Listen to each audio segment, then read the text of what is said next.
नमस्कार, सरगुजा न्यूज में आपका स्वागत है। आइए जानते हैं आज के 10 बड़ी खबरें।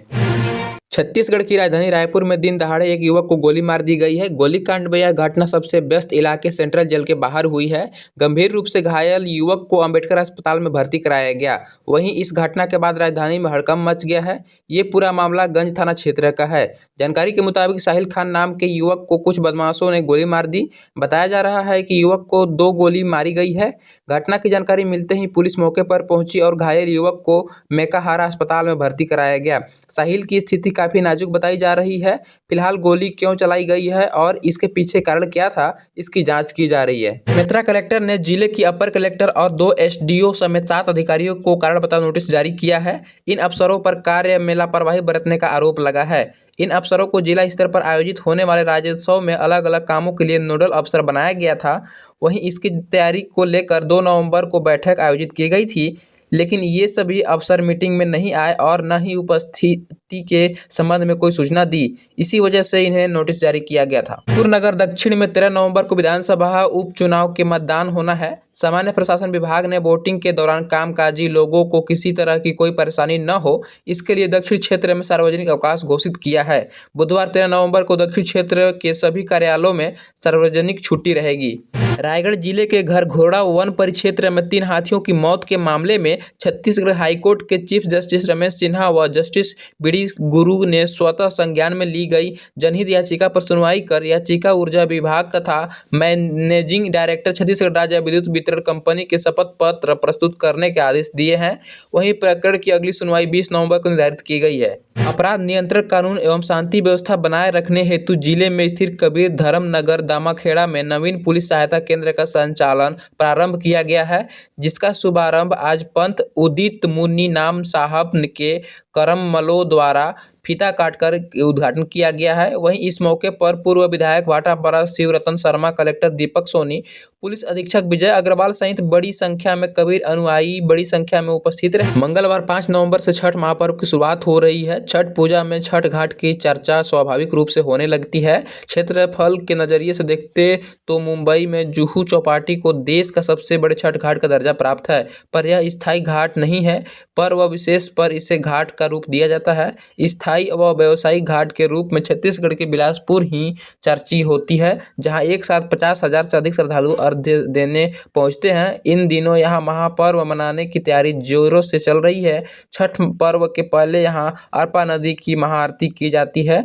पूर्वोत्तर में मनाया जाने वाला छठ महापर्व अब बिलासपुर सहित छत्तीसगढ़ के धूमधाम और उत्साह से मनाया जाने लगा है। दीपावली के बाद बिहार, झारखंड और उत्तर प्रदेश में छठ पर्व की धूम रहती है। बीते एक दशक से इस पर्व को लेकर छत्तीसगढ़ में भी उत्साह देखने को मिल रही है। जनहित याचिका की सुनवाई करते हुए छत्तीसगढ़ हाईकोर्ट के डिवीजन बेंच ने कमिश्नर नगर निगम बिलासपुर को शपथ पत्र के साथ सफाई के लिए उनके द्वारा उठाए गए कदमों के बारे में जानकारी पेश करने का निर्देश दिया है। डिवीजन बेंच ने फोटोग्राफ भी पेश करने को कहा है। चीफ जस्टिस रमेश सिन्हा ने मीडिया से प्रकाशित खबरों को संज्ञान में लिया है। व्यापार बिहार में 2.5 एकड़ जमीन पर 2 करोड़ रुपए की लागत से निर्मित ऑक्सीजन जोन को अब जरूरत है। रखरखाव के अभाव में ऑक्सीजन खत्म हो रहा है। यहाँ लगाए गए 600 पौधे में से अधिकांश सूख चुके हैं और जो बचे हैं वे भी मरने की कगार पर हैं। इसके अलावा नगर निगम का सफाई अमला अब शहर के इकट्ठा किया गया है। कूड़ा ऑक्सीजन जोन के चारों तरफ डाला रहा था। इसका सफाई का ठेका लेने वाली कंपनी रामकी ने यहां छोटा सा डबिंग जोन बना दिया है। छत्तीसगढ़ देश की पहली राज्य है जहां सरकार ने शपथ लेने के साथ ही राज्य के लिए विजय डॉक्यूमेंट तैयार करने का ऐलान किया था। उसके लिए नवंबर 2024 का टाइमलाइन तय किया गया था। हालांकि फरवरी में लोकसभा चुनाव की घोषणा हो गई। इस वजह से विजय डॉक्यूमेंट का काम गति नहीं पकड़ा गया। वहीं चुनाव के बाद मई से इसकी तेजी लगाई गई और मुख्यमंत्री ने वित्त और योजना मंत्री ओपी चौधरी को इसका दायित्व सौंपा और दिन रात के अथक प्रयासों से 6 महीने में डिवीजन डॉक्यूमेंट तैयार करने का करिश्मा कर डाला। योजना में विभाग को सीएम सहाय को बनाया यहाँ पर उपाध्यक्ष। विजन डॉक्यूमेंट 2047 का चूंकि नवंबर में लोकार्पण करना था, इसके लिए तेजी से काम करने की सरकार ने चीफ सेक्रेटरी अमिताभ जैन को राज्य नीति आयोग के उपाध्यक्ष की अतिरिक्त जवाबदारी सौंपी। राजधानी रायपुर में पिछले करीब 12 साल में न्यूनतम तापमान कभी भी 12 डिग्री से नीचे नहीं पहुंचा है। वहीं 2002 में आखिरी बार 28 और 29 नवंबर को न्यूनतम तापमान 11.8 डिग्री और 11.9 डिग्री तक तय किया गया था, लेकिन इसके बाद तापमान लगातार 12 डिग्री और उससे ऊपर रहा है। पिछले एक दशक से नवंबर में अच्छी ठंडी का ट्रेंड महीने के दूसरे पखवाड़े में ही रहा है। इस दौरान रात का सबसे कम न्यूनतम तापमान 13 से 15 डिग्री तक ही पहुंचा है। मौसम विभाग का कहना है कि इस साल भी कमबेश यही हालत का रहेंगे।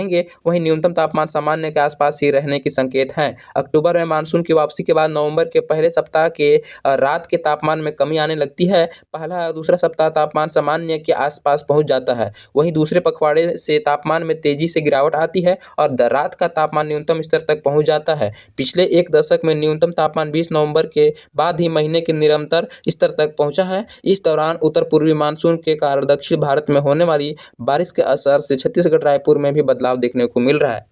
मध्य प्रदेश के मुख्यमंत्री डॉक्टर मोहन यादव ने कहा कि डबल इंजन की सरकारें छत्तीसगढ़ और मध्य प्रदेश को तीव्र गति से विकसित की राह पर लेकर जा रही हैं।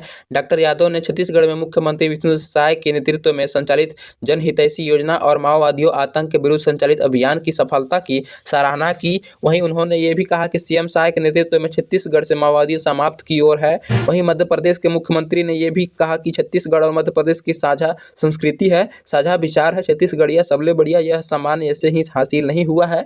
वहीं छत्तीसगढ़ अपनी सहजता, सरलता, अपने धान के कटोरे और अपने प्राकृतिक संसाधनों के लिए जाना जाता है। रायपुर से बस्तर तक विकास का नया आयाम स्थापित हुआ है। छत्तीसगढ़ में प्रभु श्री राम ने अपना बहुत समय गुजारा है। माता सभी ने जूठे बेर खाने वाला प्रसंग भी छत्तीसगढ़ का है। मुख्यमंत्री ने कहा कि भगवान राम और भगवान कृष्ण के कारण से हमारा गौशाली अतीत बना है। उन्हें सहेजने के लिए हमारी सरकार काम करेगी।